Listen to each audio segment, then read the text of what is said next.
হ্যাঁ বাবা, ও বাবা, বাবা, ও বাবা, দেখো কত বড় বড় বেগুন গাছ। এমন বড় বড় বেগুন গাছ তো আমি আগে কখনো দেখিনি। এই, এদিক ওদিক না তাকিয়ে সোজা হাঁট। চোখ মাটির দিকে তাকিয়ে হাঁটতে পারিস না?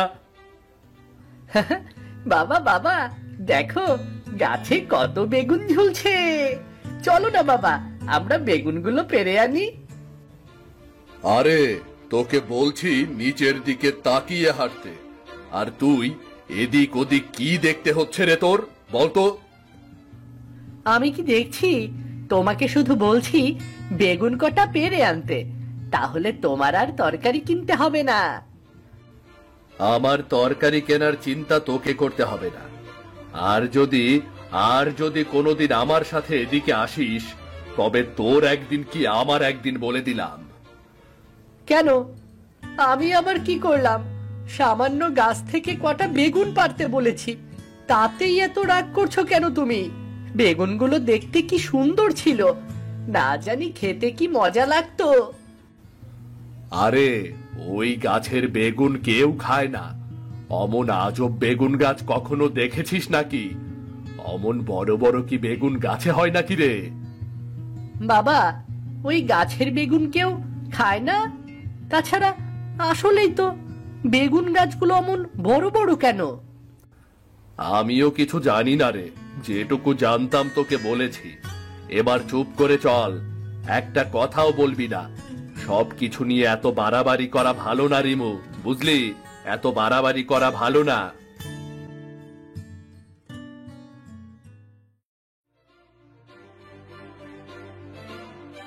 গিন্নি, ও গিন্নি, কোথায় গেলে?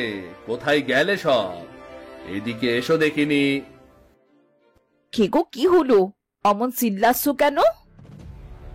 তোমার এই পাজি ছেলেটা আর যেন আমার সাথে কোথাও না যায়, এই বলে দিলাম। কেন? রিমু আবার কি করলো? কি করলো না তাই বলো, আজে বাজে কথা বলে, আর আমার মাথাটা একদম নষ্ট করে ফেলেছে আজকে। সব সময় শুধু বকবক বকবক করতেই থাকে, করতেই থাকে। কি রে, কি করেছিস? তোর বাবার মাথাটা এত গরম কেন রে? চল ঘরে চল, আজ তোর বক বক করা বের করছি। আরে মা, আমার কথা তো শোনো আগে, তারপর সবাই মিলে আমার উপর রাগ করো, কেমন? আগে ঘরে চল, তারপর সব শুনবো।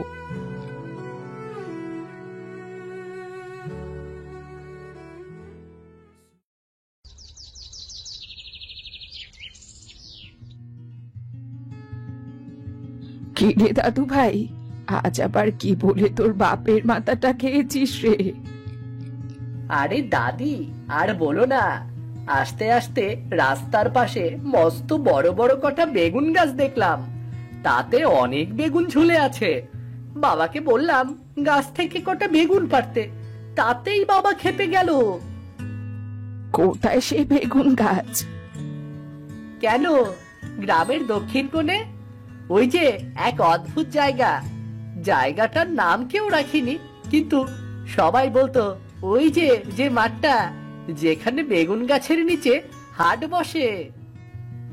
সে মাঠে যেখানে বিশাল বিশাল বেগুন গাছ, প্রতিটা গাছে ঝুলে আছে বড় বড় চকচকে বেগুন। কোনোটা লম্বা, কোনোটা গোল। রোদ পড়লে বেগুনগুলো এমন ভাবে জ্বলে উঠতো যেন পাথরের উপর রূপোর আলো লেগেছে। হ্যাঁ দাদি, ওই বেগুন গাছগুলোর কথাই বলছি দাদি। শোন রে রিমু, ওই গাছের বেগুন কেউ খায় না। হ্যাঁ, সেটা তো বাবা বলেছে, কিন্তু কেন খায় না দাদি? ওগুলো আজব গাছ। আগে ওখানে অমন বেগুন গাছ ছিল না, কিন্তু ইদানিং কোথা থেকে যেন গাছগুলো আসলো তা কেউ জানে না। বেগুন গাছ আসার পর থেকে ওখানে মাছের হাটও বসে। কিন্তু মাছের হাটটা হঠাৎ কি করে হলো? সেটাও কেউ জানে না। বাজারে একটা মানুষও কথা বলে না। সবাই মাছ কিনে চুপচাপ চলে যায়। কেউ কখনো বেগুন গাছের দিকে তাকায়ও না, আর কেউ কখনো হাটের সময় ছাড়া ওদিকটায় কেউ যায়ও না। কেন দাদি, ওদিকটাতে কি এমন আছে? আমরা শুনেছি বেগুন গাছগুলো মায়াবী বেগুন গাছ। রাত হলে নাকি বেগুনগুলো জোরে জোরে কাটে। দাদি, বেগুন আবার কাটতে পারে নাকি? ওরা কি আমাদের মতো মানুষ নাকি? বললাম না, ওগুলো মায়াবী বেগুন গাছ, ওরা সব করতে পারে। এই রিমু, আয় তো, হাত মুখ ধুয়ে খাবার খেয়ে নে। যা দাদু ভাই যা, খাবার খেয়ে নে, পরে আবার তোর সাথে গল্প করব। কিন্তু দাদি। যা রে যা, আমার আর কথা বলতে ভালো লাগছে না রে। আস্তে আস্তে নিজেই তুই সব বুঝতে পারবি।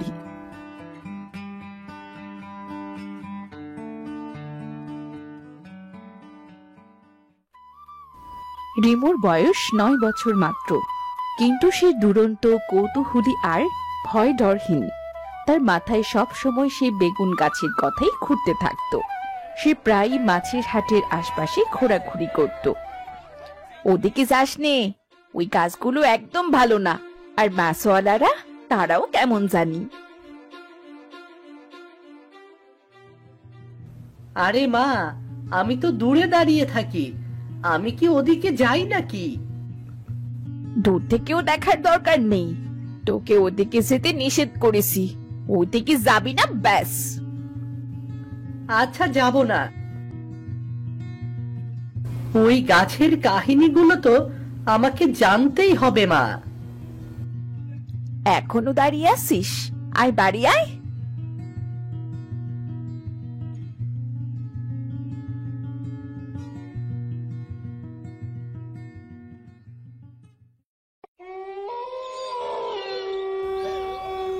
আজ রাতে আমি ওই বেগুন তলায় যাব। আমাকে জানতেই হবে ওই বেগুন গাছের আসল রহস্য কি। বেগুনগুলো কেন রাতে কাঁদে, আর ওরা কেনই বা অমন বড় বড়? সেই রাতে সবাই ঘুমিয়ে গেলে সে চুপি চুপি বেরিয়ে যায়। চাঁদের আলোয় চারপাশ শান্ত, দূরে বেগুন গাছগুলো দাঁড়িয়ে আছে, আশপাশে কেউ নেই।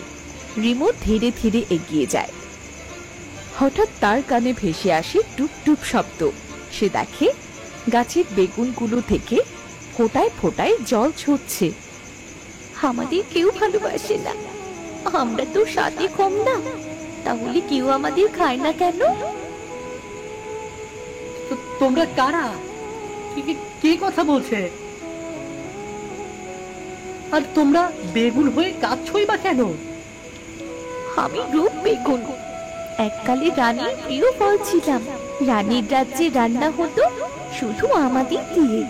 আমাদের বীজে ছিল জাদু, খেলে মন ভালো হয়ে যেত। তাহলে তোমাদের কেউ খায় না কেন? কি এমন হয়েছিল তোমাদের সাথে? তোমরা কেন অন্য বেগুন গাছের মতো না? একদিন আমাদের রাজ্যে রানী হারিয়ে গেল, আর আমাদের উপর নেমে এলো অভিশাপ। অভিশাপ? কি অভিশাপ নেমে এলো তোমাদের উপর? আর তোমরা বেগুন হয়ে কাঁদছই বা কেন? কে তোমাদের এখানে বন্দি করে রেখেছে? বলো আমাকে, আমি সব শুনতে চাই, সব শুনতে চাই আমি। তার নাম জগা, সে জাদু জানে। তার জাদু দিয়ে আমাদের এখানে বন্দি করে রেখেছে। জগা? এই জগাটা আবার কে? সে রানীর রাজ রাধুনী ছিল। সে নাকি রানীকে ভালোবাসতো। রানীর ভালোবাসা না পেয়ে সে আমাদের মাটি থেকে তুলে এনে আবার নিজের মতো করে গাছ বানাতো। তবে এমন গাছ যাদের কেউ চেনে না, খায় না, ভালোবাসে না। আর ওই মাছের হাট, এই বেগুন তলায় মাছের হাটটা হঠাৎ কোথা থেকে আসলো? মাছ নয়, ওসব আসল নয়, ওগুলো জগার বানানো মায়া। মায়া? হ্যাঁ মায়া, হাটের মানুষগুলোর মন টেনে নেয়। মাছের জন্য তারা যেন বেগুন না খায়। এই বেগুন কেউ না খাবার ফলে আমরা দুর্বল হয়ে পড়ি। কে আছে ওখানে? কে কথা বলছে? আমার বেগুন তলায় আসার কার এত বড় সাহস হলো?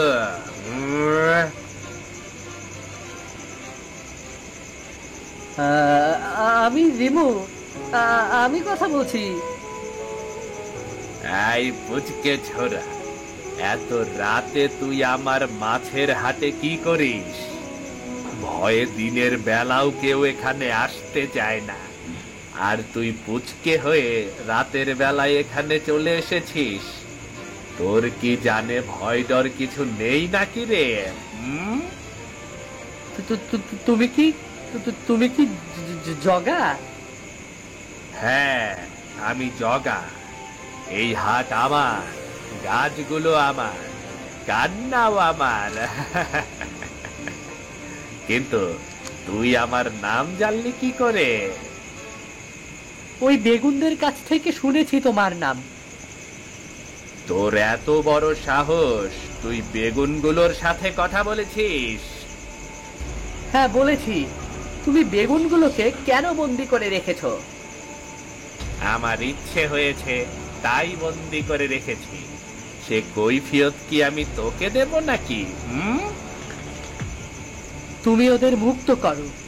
বেগুন তো খাবারের জিনিস, ওদেরকে এভাবে কষ্ট দিও না। দেখো ওরা কেমন করে কাঁদছে।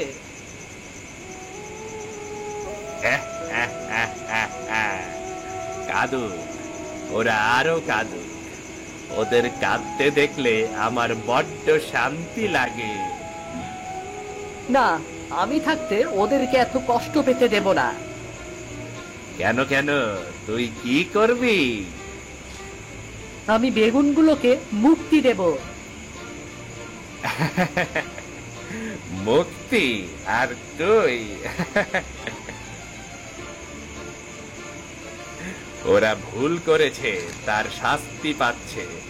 বেশি দেরি বেরি করলে তোকেও কিন্তু ওদের মতো গাছ বানিয়ে দেব। কিন্তু ওরা কি ভুল করেছিল সেটা বলো আমাকে। তারা রানীকে ভালোবাসতো, আমাকে নয়। তাই তারা শাস্তি পাচ্ছে। আর তুই তুই এখান থেকে চুপচাপ চলে যা, তা না হলে তোর অবস্থা কিন্তু খারাপ হবে রে। তুমি রানীর যোগ্য ছিলে না, তাই রানীকে পাওনি। কিন্তু তুমি এদের শাস্তি দিয়ে অনেক বড় অপরাধ করছো। এর শাস্তি তোমাকে পেতেই হবে। শাস্তি? কে দেবে আমায় শাস্তি? তুই দিবি? তোর মতো পুচকে ছেলেকে তো আমি ফু দিয়েই উড়িয়ে দেব। রিমু, তাড়াতাড়ি পালাও, না হলে জগা তোমাকে শেষ করে ফেলবে। ও চোখ খোলার আগে পালাও।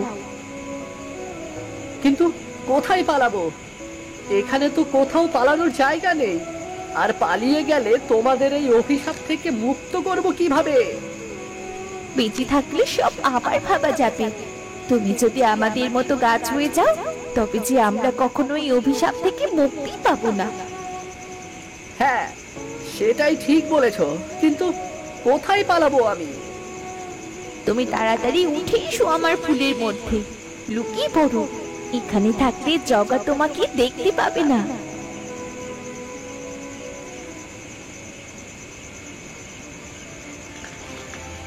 দাঁড়া, তোকে এখনই গাছ বানিয়ে দেব। দাঁড়া।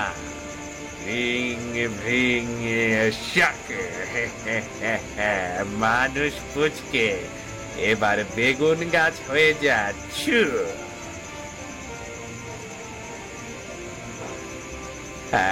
আরে, সেই হতচ্ছাড়া পুচকেটা কোথায় গেল? আমরা আমরা জানি না, আমরা তো কাউকে দেখিনি। দেখিসনি মানে? সত্যি করে বল, পুচকেটাকে কোথায় লুকিয়ে রেখেছিস? আমরা সত্যি জানি না। এভাবে হবে না। আজ তোদের সবাইকে শেষ করে ফেলবো। না না, আমাদের মেরো না। কি পুচকে, কোথায় লুকালি আজ? তুই বেগুনগুলোকে বাঁচাতে এসেছিলি? কিন্তু আজ তোর জন্যই এরা সবাই মারা যাবে। ইয়াহ! না না, এমন হলে তো সর্বনাশ হয়ে যাবে। না না না, গাছগুলোকে মেরো না, আমি বাইরে এসে গেছি। আরে বাহ, তুই তো খুব ভালো রে। নিজের জীবনের চিন্তা না করে গাছের কথা ভাবছিস। আয় আয়, তোকেও গাছ বানিয়ে দেই। আজ থেকে ওদের সাথেই দাঁড়িয়ে থাকবি। না না, আমাকে গাছ বানিও না, আমি তো তোমার কোনো ক্ষতি করিনি। তুমি আমার এত বড় ক্ষতি করো না, এত বড় ক্ষতি করো না আমার। আজ তোকে বাঁচানোর কেউ নেই, তোকে তো আজ গাছ বানাবই। না না না না না না, আমাকে বাঁচাও, বাঁচাও, আমাকে বাঁচাও।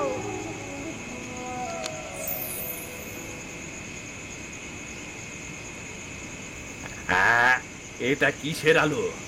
কোথা থেকে এলো এ আলো? থামো জগা, থামো। তোমার সময় শেষ। অনেক অন্যায় করেছো তুমি, এবার অন্যায়ের প্রায়শ্চিত্ত করার সময় এসেছে। আপনি কে? আমাকে বাঁচানোর জন্য আপনাকে অসংখ্য ধন্যবাদ। আমি রানী, আমি ফিরে এসেছি। তোমার সাহসে আজ আমার ফলগুলোকে মুক্তি দিতে এসেছি। বাহ, আপনি কি সুন্দর দেখতে। আমি গল্পে রানীর কথা পড়েছি, আজ তো আমি নিজের চোখে দেখলাম। রানী, তুমি এসেছো। তুমি আমার হয়ে যাও, আমি তোমার সব ফলগুলোকে মুক্তি দিয়ে দেব। শয়তান, সামান্য রাধুনী হয়ে রানীর দিকে হাত বাড়াস? তোর এত বড় সাহস! সাহসের দেখেছো কি? আজ তোমাকে আমার করেই ছাড়বো। আজ আর তোমাকে কোথাও যেতে দেব না। তাই নাকি? এত বড় স্পর্ধা তোর? কই দেখি, দেখি তোর জাদু, দেখি কত শক্তিশালী হয়েছিস তুই। রানীমা, কিছু একটা করুন, না হলে ও আপনাকেও বন্দি করে ফেলবে। ভয় পেও না রিমু, ও আমার কিছুই করতে পারবে না। পাপের খরা পূর্ণ হলে যে তাকে শাস্তি ভোগ করতেই হয়। হ্যাঁ রানীমা, এটা সত্যি।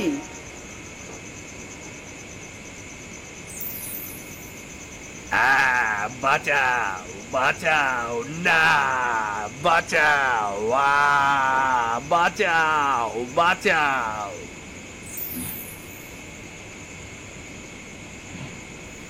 রানীমা, এখন কি বেগুনগুলোর মুক্তি হয়েছে? কি হলো, তোমরা এখনো সাধারণ বেগুন হচ্ছ না কেন? রানীমা, আমাদের মধ্যে থেকে এখনো মাছের যে এক করা আছে, জগা মাছ আর আমাদেরকে এক করে অভিশপ্ত জীবন বানিয়ে দিয়েছে। তাহলে অভিশাপ থেকে কি করে তোমরা মুক্তি পাবে? আমাদের এই বেগুনগুলোর মধ্যে একটা বেগুন আছে যেটা রূপালী, তার মধ্যে একটা মাছের চোখ আছে, ওটা নদীর মধ্যে ফেলে দিলে তবেই আমরা অভিশাপ মুক্ত হব।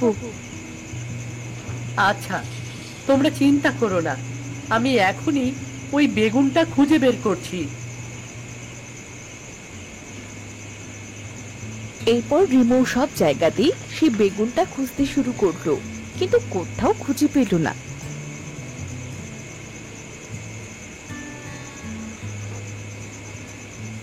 রানীমা, রূপালী বেগুন তো কোথাও খুঁজে পাচ্ছি না, তাহলে এখন কি হবে? রিমো, কাল যখন সূর্যের আলো বেগুনের উপর পড়বে, তখনই সেই বেগুনের রংটা রূপালী রূপ ধারণ করবে। তখনই তুমি কাজটা করো। আচ্ছা রানীমা, তাহলে এখন বিদায়। বিদায় রিমো, ভালো থেকো, আর এমন সাহস সব সময় ধরে রেখো। সাহস থাকলে যে কোনো কিছু জয় করা সম্ভব।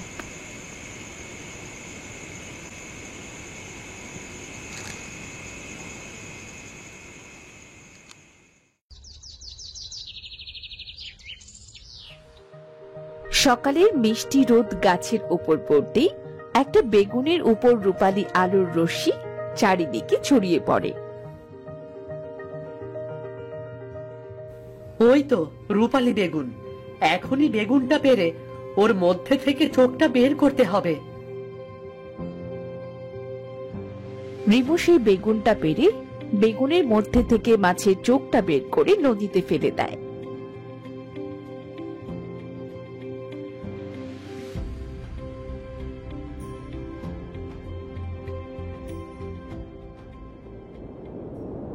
হঠাৎ চারিদিকে কেমন হাওয়া বইতে লাগলো। তারপর আস্তে আস্তে চারপাশ স্বাভাবিক হয়ে গেল। বেগুন গাছগুলো স্বাভাবিক হলো। তোমাকে অসংখ্য ধন্যবাদ রিমু, তুমি আমাদের অভিশপ্ত জীবন থেকে মুক্তি দিলে। আশীর্বাদ করি তুমি সব সময় ভালো থেকো, তোমার জীবনে যেন কখনো দুঃখ না আসে। তোমরাও ভালো থেকো। আজ আমি খুব খুশি। এখন থেকে এই বেগুনগুলো সবাই ছুঁতে পারবে, খেতেও পারবে। কাউকে ভয় পেয়ে চলে যেতে হবে না।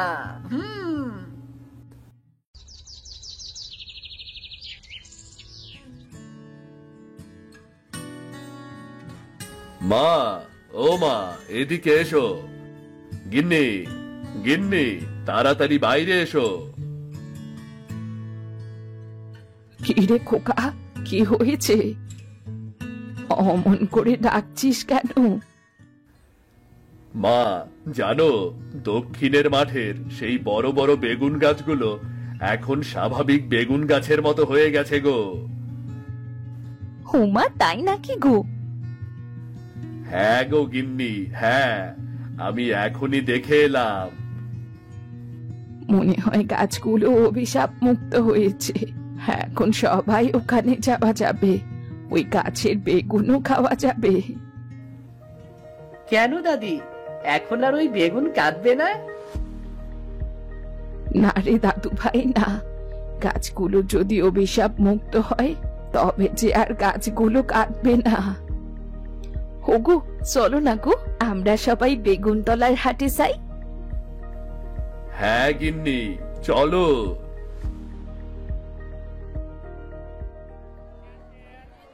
সারা গ্রামের মানুষ এলো বেগুনতলার হাটে। জমজমাট মাছের হাট। মানুষ মাছ কেনার পাশাপাশি বেগুনও কিনছে। সবার মুখে তৃপ্তির হাসি। নির্ভয়ে একে অপরের সাথে হেসে হেসে কথা বলছে সবাই। এবার বেগুন আর কাঁদবে না। এখন থেকে বেগুনতলার হাটে শুধু মাছ না, বেগুনও বিক্রি হবে। কাউকে আর এই বেগুন গাছকে ভয় পেয়ে চলতে হবে না। কাউকে আর ভয় পেয়ে চলতে হবে না।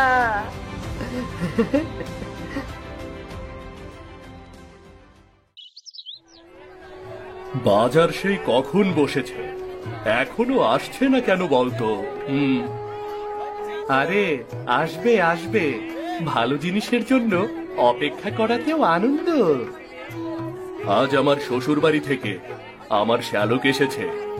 এইবার যদি এই জিনিস জোগাড় করে না দিতে পারি, আমার মান থাকবে না রে। তুই তোর মানের কথা ভাবছিস, আমার তো ঘরেরও মান ইজ্জত আছে, তাই না? আর সেই মান ইজ্জত ফালুদা করার যন্ত্র আমার বউ।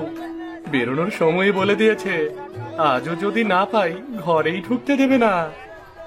বাপ রে, কিন্তু যেটার জন্য এত অপেক্ষা সেটা আসছে না কেন?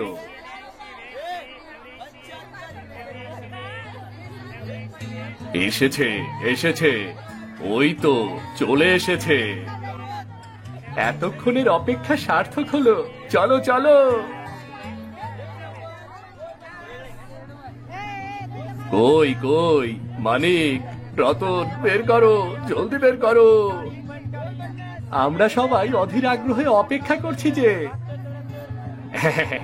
দাঁড়াও দাঁড়াও, এতক্ষণ যখন কষ্ট করে অপেক্ষা করেছো, আর কিছুক্ষণ সবুর করো। জলদি করো। হ্যাঁ রে, সবাই আর কত অপেক্ষা করবে?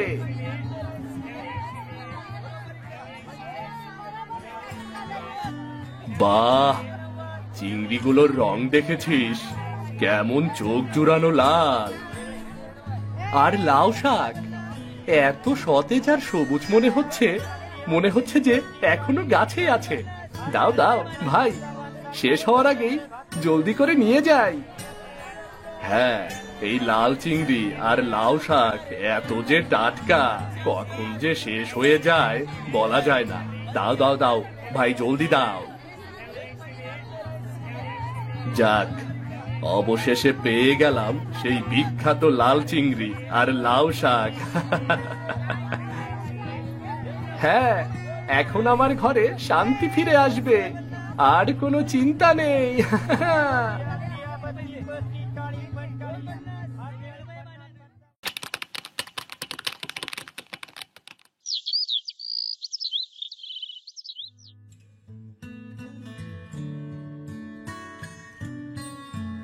কিরে রহিম, যাচ্ছিস কোথায়?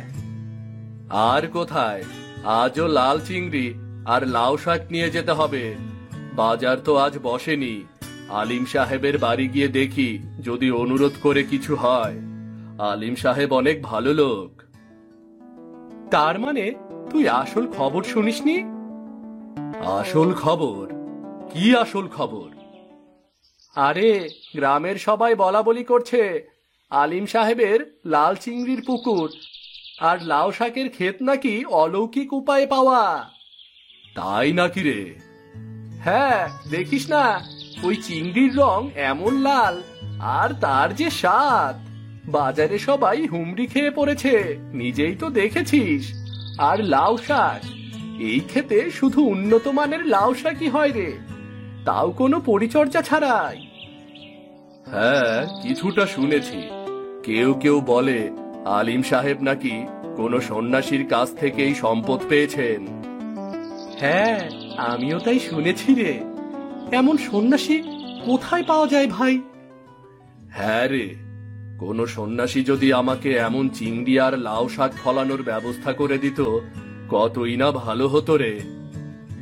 সবই ঠিক আছে, তবে তার দুই ছেলে মানিক আর রতন, ওরা কিন্তু এসব মানে না। আর ওরা তো বাবার সম্পত্তি নিয়ে রোজ ঝগড়া করে। কেন? তা কেন? কারণ আলিম সাহেব চিংড়ির পুকুর আর লাউ শাকের ক্ষেত দুই ভাইয়ের মধ্যে ভাগ করে দিয়েছেন যে আলিম সাহেবের মৃত্যুর পর ওরাই হবে এসবের মালিক। তাই নাকি? তা কে কোনটা পেল? বাবা মারা গেছেন 3 সপ্তাহ হয়ে গেল। এখনো আমার মাথায় এটাই ঘুরছে যে বাবা আমাকে কেন এই চিংড়ির পুকুর দিয়ে গেলেন। চিংড়ি পালন তো একটা ঝামেলা।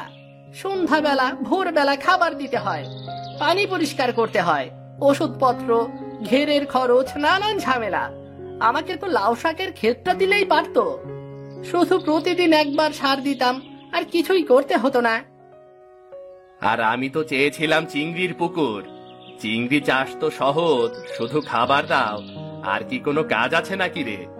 পানিতে ওরা এমনিতেই থাকে। কিন্তু বাবা আমাকে দিলেন লাউ শাকের ক্ষেত। এখন মাচা বানাও, সার দাও, কীট পতঙ্গ দেখো, আর কত কি। কি বলিস? বাবাকে তো লাউ শাকের পরিচর্যা করতে কখনোই দেখিনি, শুধু সার দিতেন। তার তো কপাল ভালো রে। আমিও তো বাবাকে চিংড়ির পুকুরের কোনো পরিচর্যা করতেই দেখিনি, শুধু খাবার দিতেন। কপাল তো তোর ভালো। তুই মিথ্যে বলছিস। আচ্ছা, মিথ্যে আমি বলছি, মিথ্যে তুই বলছিস। তুই কি করে জানলি বাবা পরিচর্যা করতেন কি করতেন না? তুই কি তার সাথে কাজ করতিস নাকি? তুই তো কেবল বাজারে ওগুলো বিক্রি করতিস আর টই টই করে ঘুরে বেড়াতিস। একই কাজ তো তুইও করতিস। আসলে সব দোষ বাবার। বাবা ভালো করেই জানতো আমার কোনটা পছন্দ, এর পরেও বাবা আমাকে সেটা দেয়নি। সব কথা ভুল বললেও এই কথাটা কিন্তু ঠিক বলেছিস। আমার তো মনে হয় তুই কোনো চক্রান্ত করেছিস। কি বললি? কি বললি তুই? হ্যাঁ, তা না হলে বাবা এমন কেন করলো? নিশ্চয়ই সব তোর চালাকি। তুই তো ভোরবেলায় ঘুমিয়ে আর সন্ধ্যাবেলাতেই জাগিস, তাই বাবা এই ঝামেলা আমার ঘাড়ে গছিয়ে দিয়ে গেছে। আচ্ছা, আমার তো এখন মনে হচ্ছে এই ঘটনার পেছনে আসলে তোর হাত আছে। তোর তো বাবার ব্যবসার ব্যাপারে আগেই কোনো আগ্রহ ছিল না, কেবল লাভ খেতেই তুই বেশি আগ্রহী ছিলি। এ নিশ্চয়ই তোর কাজ। তোর সাথে কথা বলাই বৃথা। আরে তোর সাথে কথা বলতে কে চায় বলতো, কে চায়?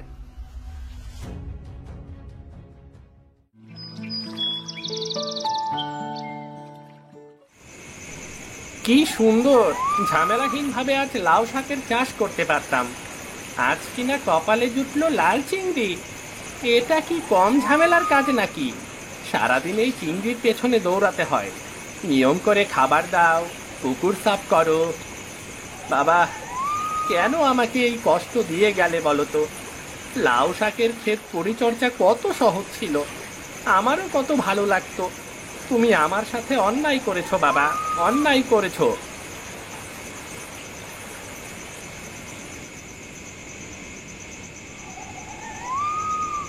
আরে এটা কি? আরে এটা এটা কি হয়ে গেল আমার সাথে? আমি তো লাউ শাক হয়ে গেছি। কি হলো?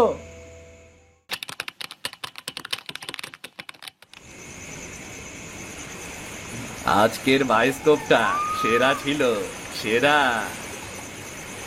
মানিকের কত শান্তি, কোন রকম একটু খাবার দাও আর চিংড়ি ফলাও, আর আমার যত অশান্তি। আরে ওটা কি? পুকুরে মনে হচ্ছে কিছু একটা আছে। আরে এটা কি? এটা কিসের আলো? আরে এটা তো এদিকে আসছে। এ কি? আমি আমি তো লাল চিংড়ি হয়ে যাচ্ছি। আমি তো লাল চিংড়ি হয়ে যাচ্ছি।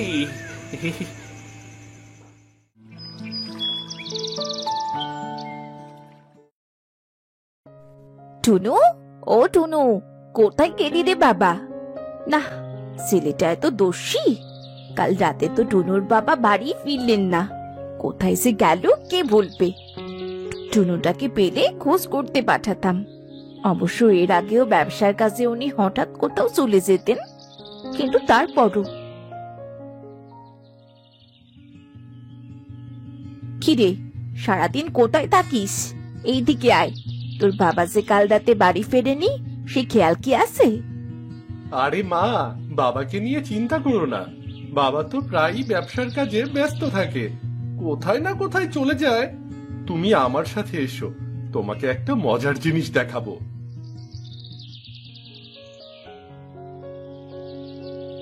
আরে বাহ, কি দারুণ! এ তো পুরো অদ্ভুত ব্যাপার। এই লাউ গাছটা তো অলৌকিক। যাক, খাটুনি কমে গেল রে টুনু। লাউ গাছের তো কোনো যত্নই করা লাগে না। এবার আমরা কম খাটুনিতে প্রচুর লাউ শাক পাবো। বাবা কোথায় গেলেন জানি না, তবে এই গাছ আমাদের ভাগ্য বদলে দেবে। কি বলো মা? ওই চিংড়ির পুকুরের পেছনে আর খাটতে হবে না। হ্যাঁ, একদম ঠিক বলেছিস। আরে এ কি আশ্চর্য ব্যাপার! ওরে মন্টু, আমাদের ভাগ্য যে বদলে গেল রে। এই তো তোর দাদার সেই বিখ্যাত লাল চিংড়ি রে। এই চিংড়ি তো সোনার ডিম দেবে রে মন্টু। হ্যাঁ মা, কি দারুণ দেখো। এত বড় বড় চিংড়ি তো বাজারে বিক্রি করলে আমরা ধনী হয়ে যাব। হ্যাঁ, চিংড়ি চাষে কোনো খাটুনি নেই, কেবল খাবার দাও আর চিংড়ি পুষো। চিংড়িকে কয়বার খাবার দিতে হয় মা? কি জানি, এসব জেনে কি হবে, দিলেই হবে এক সময় করে। তবে লাউ শাকের মতো এত খাটুনির দরকার নেই, এইটা ভেবেই ভালো লাগছে। লাউ শাকের পেছনে যে কত খাটুনি। আগাছা পরিষ্কার করো, মাচা বানাও। উফ, তোর বাবা এত খাটুনির ভয়ে পালিয়েছে কিনা কে জানে। বাবা কোথায় গেলেন জানি না, তবে এই লাল চিংড়ি আমাদের সব কষ্ট দূর করে দেবে। আমরা বড় লোক হয়ে যাব।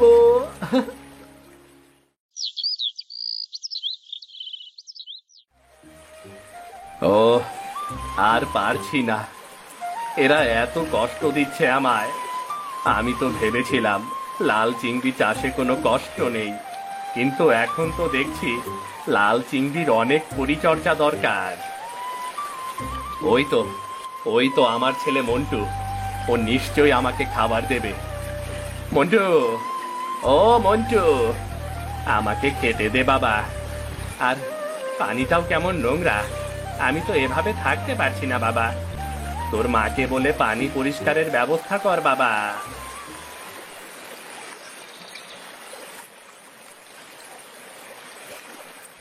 আরে মন্টু মনে হয় খাবার দিয়েছে, অসময় যদিও, তাও তো দিয়েছে।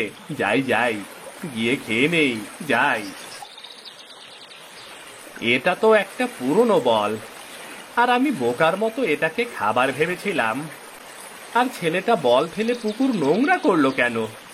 না, ছেলেটাকে আচ্ছা বকুনি দিতে হবে। এমন মার দেব। কত সুন্দর লাল রং ছিল আমার, অযত্ন অবহেলায় আমার শরীর কেমন ফ্যাকাশে হয়ে গেছে। এমন ভাবে চলতে থাকলে আমি কি করে বাঁচব? লাল চিংড়ির এত অযত্ন ওরা করছে, তাহলে না জানি আমার লাউ শাকের ক্ষেতের কি অবস্থা। আমার কত কষ্টের ক্ষেত। আমি আবার মানুষ হতে চাই। আমাকে বাবা যা দিয়ে গেছেন আমি তাতেই খুশি।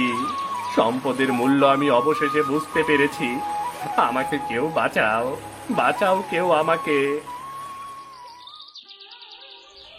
ইস, আমাকে যদি একটা মাচা করে দিত, আর একটু আগাছা সাফ করে দিত।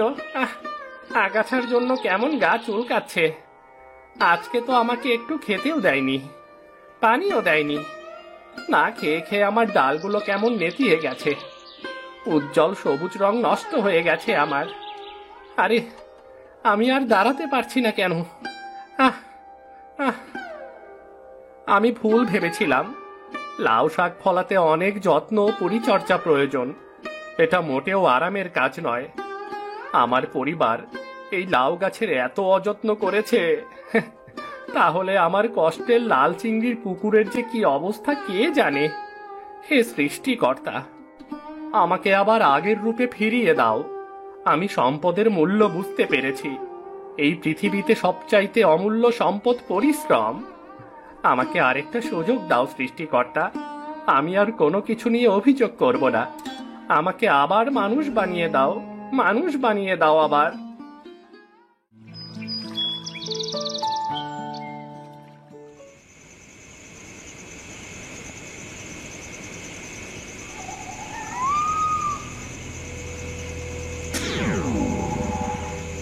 কি হে লাল চিংড়ি আর লাউ শাক, কি খবর তোমাদের?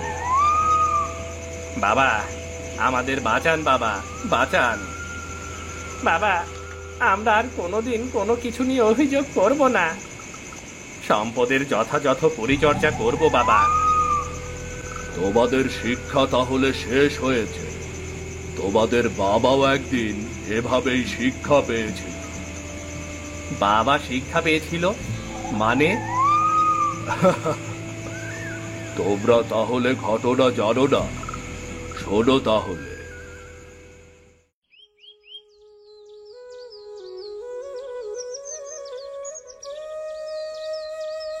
কি হলো? এই অবস্থা কি করে হলো তোমাদের? বাবা, আলিম আমাগর সবজি ক্ষেতের ক্ষতি করছে। বাবা, ও আমাগর মাছের পুকুরে বিষ দিছে, সব মাছ মাইরা ফালাইছে। সে কি? কিন্তু এ কাজ কেন করলো? সে তাজা মাছ আর সবজি পায় নাই বইলা এইগুলা নষ্ট করছে। সে তো আইছিল সন্ধ্যাবেলায়। সন্ধ্যাবেলায় কি সব তাজা তরকারি পাওয়া যায় কন আপনি? আমরা তারে কইছিলাম সন্ধ্যাবেলা জিনিসগুলান ভালো হইব না। সন্ধ্যায় তারে ভালো জিনিস কেন দিতে পারলাম না, তার লাইগাই এই কাজটা করছে। আলিম কোথায়?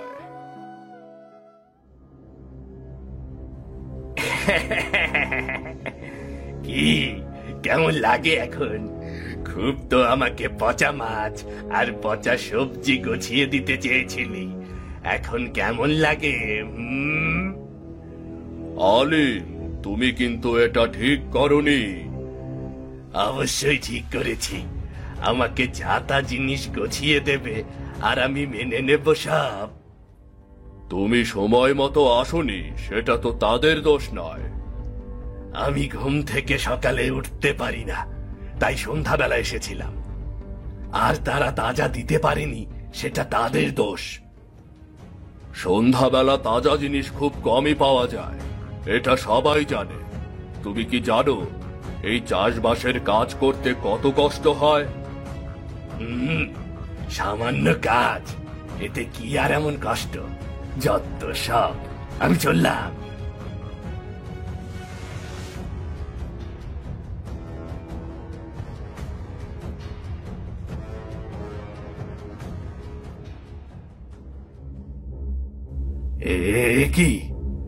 এ কি আমি যেতে পারছি না কেন?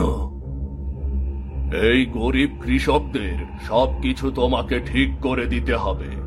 তুমি যা ধ্বংস করেছ, তাদের সবজি ক্ষেত, মাছের পুকুর আবার আগের মতো করে দিতে হবে।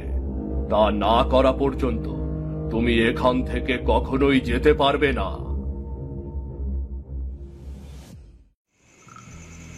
তারপর আলিম জেদি হলেও ভালো মনের মানুষ ছিল। সে কৃষকদের সবকিছু ঠিক করে দেয়। সে পরিশ্রমের মূল্য বুঝতে পারে।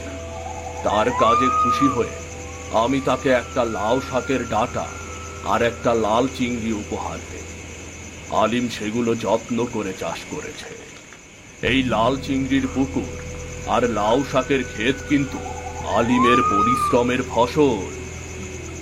বাবা পরিশ্রম করে এগুলো তৈরি করেছেন, কিন্তু আমরা তো শুনেছি এগুলো অলৌকিক, তাই তো। পরিশ্রম অলৌকিক ভাবেই বাস্তব হয়। তোমাদের পরিশ্রমের মূল্য বোঝানোর জন্য আলিম আমাকে বলেছিল তোমাদের জন্য পরীক্ষার ব্যবস্থা করতে। সম্পদ সহজে পেয়ে গেলে লোকে সেটার দাম দেয় না। লাউ শাক আর লাল চিংড়িতে রূপান্তরিত হওয়া এই পরীক্ষার একটা অংশ ছিল তোমাদের। আমরা আমাদের ভুল বুঝতে পেরেছি বাবা, আমরা আমাদের ভুল বুঝতে পেরেছি। পৃথিবীতে সহজ বলে কিছুই নেই। পরিশ্রম ছাড়া কোনো কিছুই পাওয়া সম্ভব নয়। আমরা সব সময় মনে রাখবো এ কথা। তোমরা তোমাদের শিক্ষা পেয়েছ, এখন তাহলে ফিরে যাও আর পরিশ্রম করো, কেমন?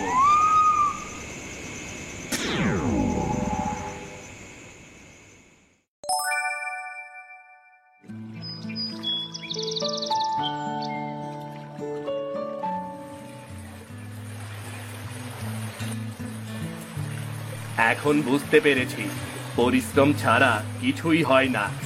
আমি এই ক্ষেতের অনেক যত্ন নেব, আর অবহেলা করব না। দেখবি এবার চমৎকার লাউ শাক হবে। তুই ঠিকই বলেছিস রে। আমিও লাল চিংড়ির পুকুরের যত্ন নিচ্ছি। এই লাল চিংড়িগুলোর লাল রং যেভাবেই হোক সুন্দর রাখতে হবে। এই রঙের জন্যই তো বাজারে এগুলোর দামও ভালো। সবই পরিশ্রমের ফসল রে। আমি আমার ছেলেটাকেও পরিশ্রমী হওয়ার শিক্ষা দেব। দারুণ বলেছিস তো, আমিও তাই করব।